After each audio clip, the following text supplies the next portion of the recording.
Hello, frenzies. Coming to you a little bit later today. We've been playing outside and working outside. This weather is gorgeous. I hope you've been outside too.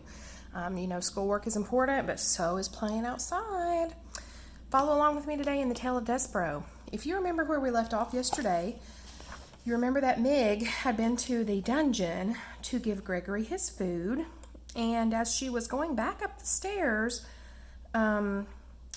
Roscuro was whispering in her ear, and he was telling her a plan on how she could become a princess. And when we last left off, we heard some noises, and there was some movement on the serving tray, but we don't know what it was. Okay, so we start off at Book the 4th, Recalled to the Light. And I hope you guys have been able to keep up with me on this. I know this is hard. It's been very stretched out and not cohesive, but I do love this book.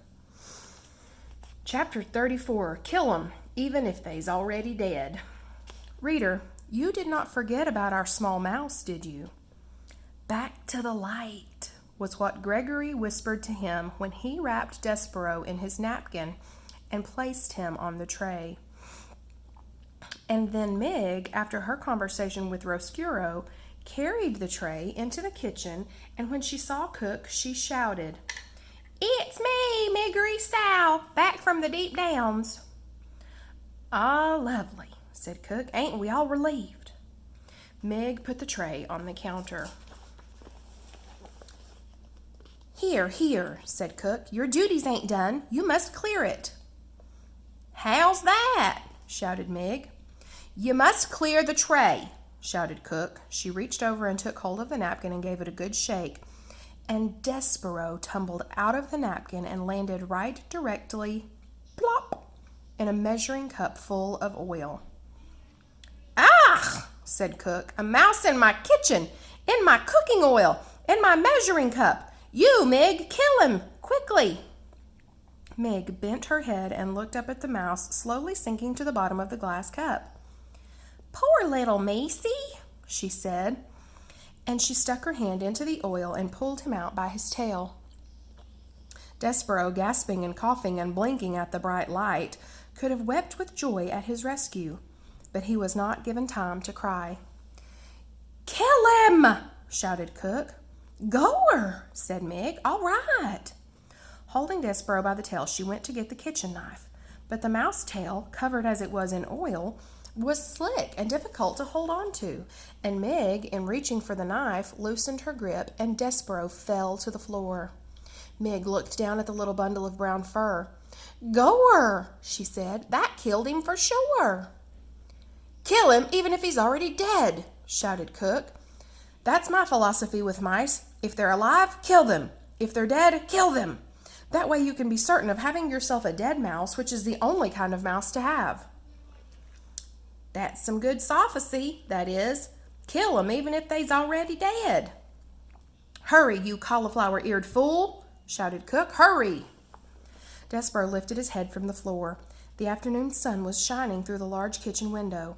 He had time to think how miraculous the light was, and then it disappeared, and Mig's face loomed into view. She studied him, breathing through her mouth. "Little Missy," she said, "ain't you going to skedaddle?" Despereaux looked for a long moment into Mig's small, concerned eyes, and then there came a blinding flash and the sound of metal moving through the air as Mig brought the kitchen knife down, down, down. Despereaux felt a very intense pain in his hindquarters. He leapt up and into action. Reader, he scurried. He scurried like a professional mouse. He zigged to the left. He zagged to the right. "Go her!" shouted Mig. "Missed him." "Isn't that a surprise?" said Cook, just as Despereaux scurried under a crack in the pantry door. "I got the little Missy's tail, though," said Mig. She bent over and picked up Despereaux's tail and held it up, proudly displaying it to Cook.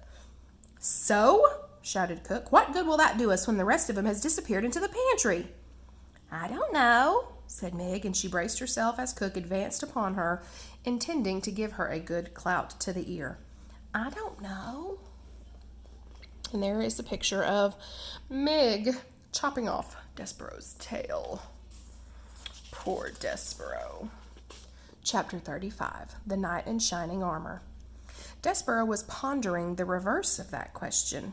He was wondering not what he would do with his tail, but what he would do without it.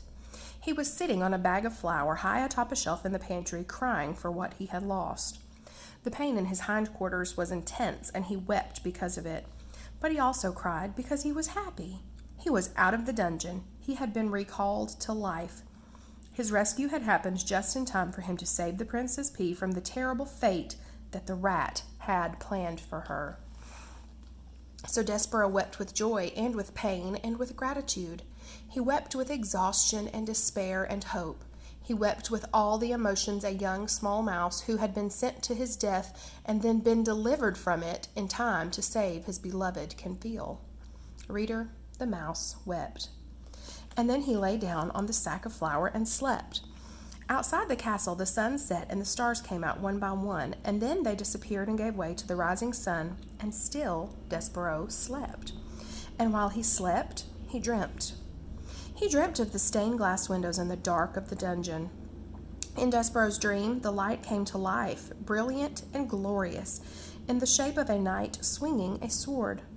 The knight fought the dark, and the dark took many shapes. First, the dark was his mother, uttering phrases in French, and then the dark became his father, beating the drum. The dark was Furlough, wearing a black hood and shaking his head no. And the dark became a huge rat, smiling a smile that was evil and sharp.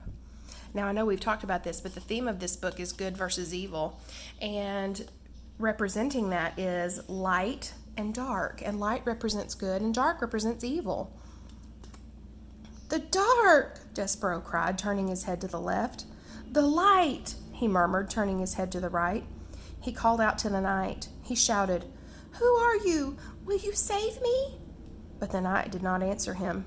"Tell me who you are!" Despereaux shouted. The knight stopped swinging his sword. He looked at Despereaux.